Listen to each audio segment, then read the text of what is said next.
Nach. Nach. À quel moment emploie-t-on la préposition nach en allemand? C'est la demande d'un abonné. Bonjour mes amis, j'espère que vous allez bien. Bienvenue chez Bibi Deutsch. Alors, nach est une préposition, comme je viens de le relater, c'est une préposition allemande qui est utilisée dans de nombreux contextes et a plusieurs significations en fonction des contextes.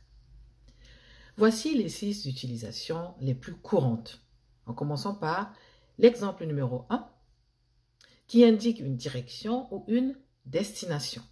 Ich gehe nach Hause. Ich gehe nach Hause, qui veut dire je rentre à la maison.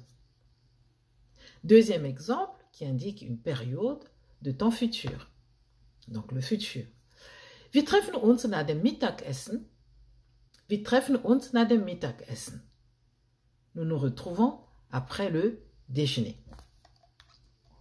Exemple numéro 3, qui indique une séquence temporelle. Nach dem Frühstück putze ich mir die Zähne. Nach dem Frühstück putze ich mir die Zähne. Après le petit déjeuner, je me brosse les dents. Quatrième exemple, qui indique la manière, la méthode ou la conformité. Du musst nach den Regeln spielen. Du musst nach den Regeln spielen. Ce qui veut dire en français, tu dois jouer selon les règles. Vous voyez, donc le nach, là, veut dire selon. Cinquième exemple, pour donner une indication de lieu, ça peut être une région comme un pays. Er fliegt nach Deutschland.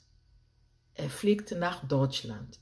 Pour traduire littéralement, il vole en Allemagne. Donc ça veut dire simplement qu'il voyage par avion pour aller en Allemagne. Sixième exemple, qui est une expression idiomatique. 100 Jahre nach Christus. 100 Jahre nach Christus. Cela veut dire en français 100 ans après Jésus-Christ. Donc, on prend Christus, donc Jésus-Christ comme référence, c'est pour ça que c'est une expression figée. Donc, 100 Jahre nach Christus veut dire 100 ans après Jésus-Christ. Ce sont quelques expressions que l'on utilise couramment avec la préposition nach. Il y a donc bien d'autres utilisations de nach en allemand, mais ce sont quelques-unes les plus courantes. Le choix de la préposition dépend du contexte, comme je l'ai dit, et du sens de la phrase que vous voulez exprimer. Voilà pour aujourd'hui mes amis. Osez apprendre l'allemand. Bis bald.